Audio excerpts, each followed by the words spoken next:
Open houses used to be a big struggle for me. In fact, there were so many times when I would wonder if I was wasting my time completely when I was doing an open house. Over the years, I've gotten better and I've learned from some of the best in the industry and in other sales industries, and I've tinkered with the process so that now it's become one of the most reliable, predictable ways to get new clients, one of the best ways to get high intent clients, and it's something that really anybody can do. So I'm going to share with you 3 ways that you can optimize open houses to get great results, even if you've heard other people talking about how they're a complete waste of time and there's other things that you should be doing. Now, there's tricks to it, and I'm going to give you a 4th bonus reason as well. So let's dive in. Now, if you don't know me, I'm Alan, and together with my wife, Monica, we're the Optimal Agents. We focus on helping agents get better results with all of their time input so they can live a sweet and balanced life as a realtor. Now, open houses are making a comeback this year because of all of the changes with buyer agency. There's going to be more unrepresented buyers because they're nervous, they're hearing things in the news, and that's going to push them to open houses in record numbers. So this is a huge opportunity for agents that understand what's going on and are prepared to benefit from it. Now, the first key to optimizing your open house is going to surprise you because it surprised me. And I learned the value of this in a very unfortunate, almost tragic way. In fact, it happened when I had a break-in at one of my listings after an open house. See, I didn't used to have people sign in at open houses because I felt like it was just a little pushy and I just didn't want to come off that way. So I would just do open houses and tell people, hey, if you can sign in over there, that would be a nice thing to do. And I never really made a big deal out of it. But one time I had a vacant home and someone broke in and the police traced it all the way back to a window that someone had opened during my open house, and they wanted a list of suspects and I didn't have a list. So it reinforced for me the importance for many reasons to have a list of who is going through the house, whether something goes missing or there's damage or just some sort of reason that you could potentially be liable for. And that became a hard line for me. As I said, in the best interest of my sellers, I will require every single person that goes through the house to sign in. Now, I did that to cover my butt, but what happened, the surprise in the end, is that it turned into the best talking point that I ever came up with to have people sign in at the open house, and the best way to get people's actual contact information to follow up with.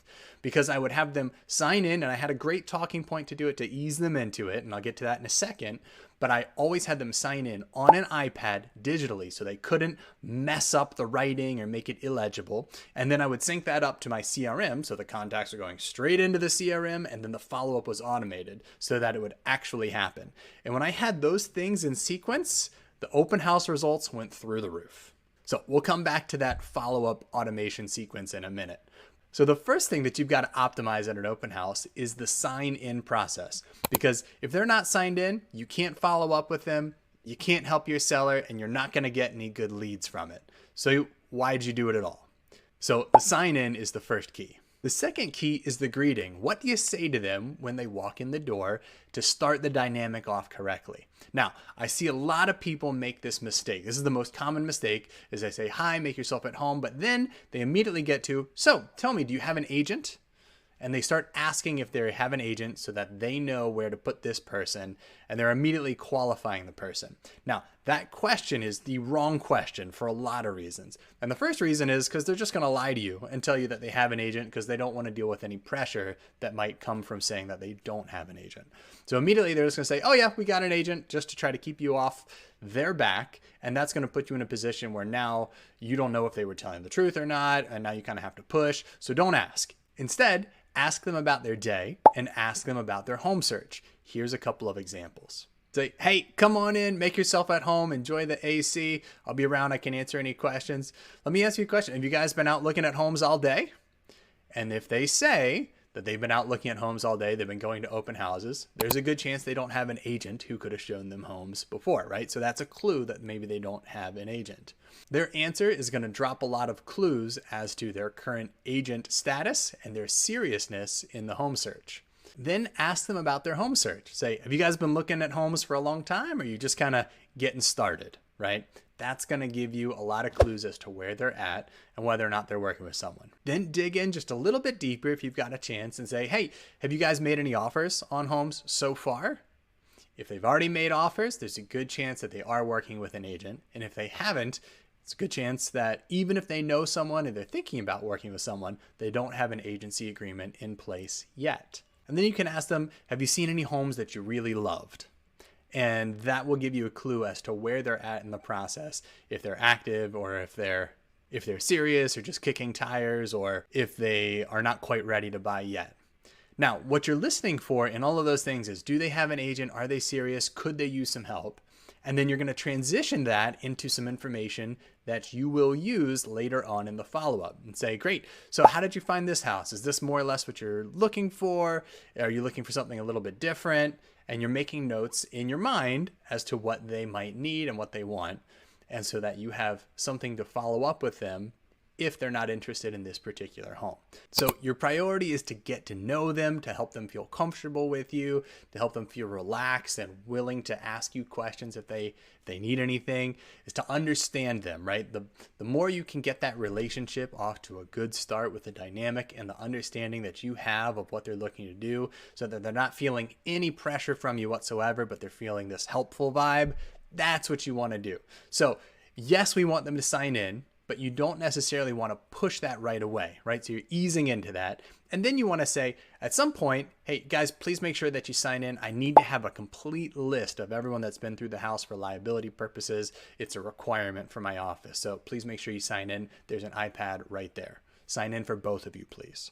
So the second key is the greeting and the talk track that you walk them through to get them into a conversation, into a relationship with you.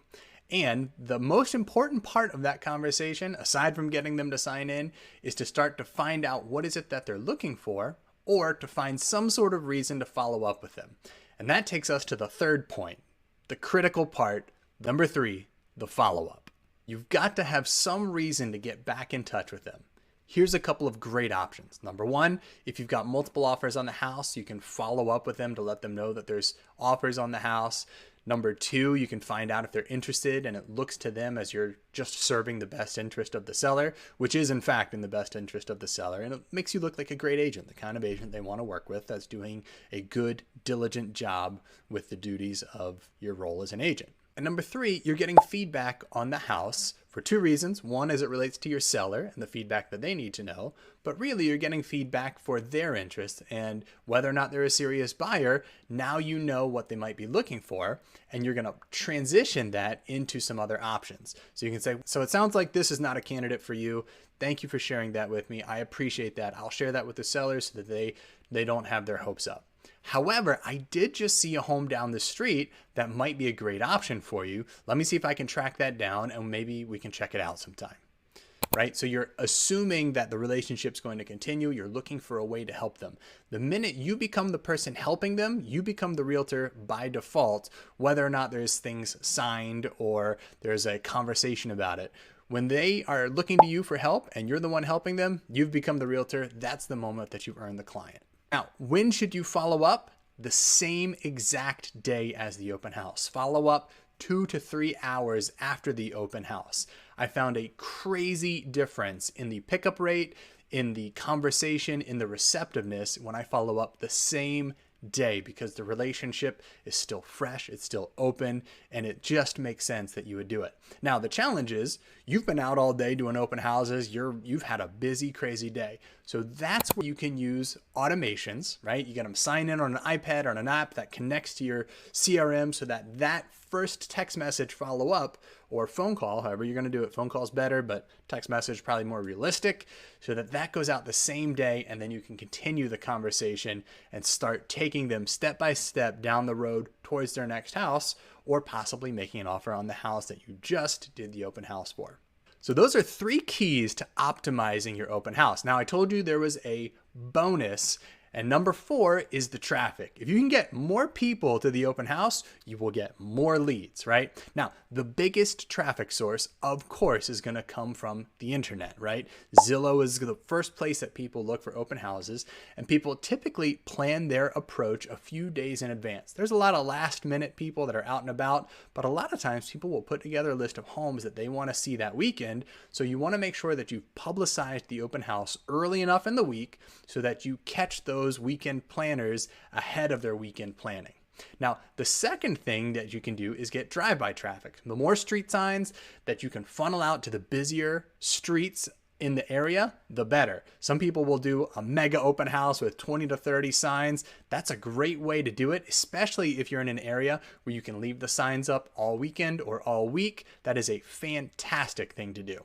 Now, the third bonus tip here is to do targeted advertising. A great way to do it is just to go on Facebook and run a campaign to anyone within 15 miles. Or if you can really zero in, there's tools like RedX will let you just target a certain neighborhood.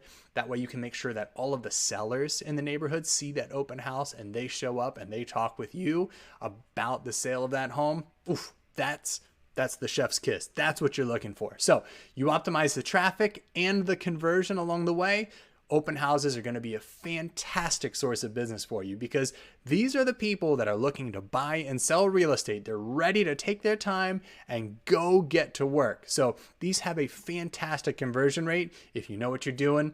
And it's the best time that we've had in recent history to actually do it. So make it count. Now, if this has been helpful for you, we've got a lot of additional trainings that we're doing on open houses, on how to make the phone call, how to set them up, how to select the houses. So check for a playlist and follow along, subscribe to the channel, and we'll teach you everything you need to know to get the very best possible results.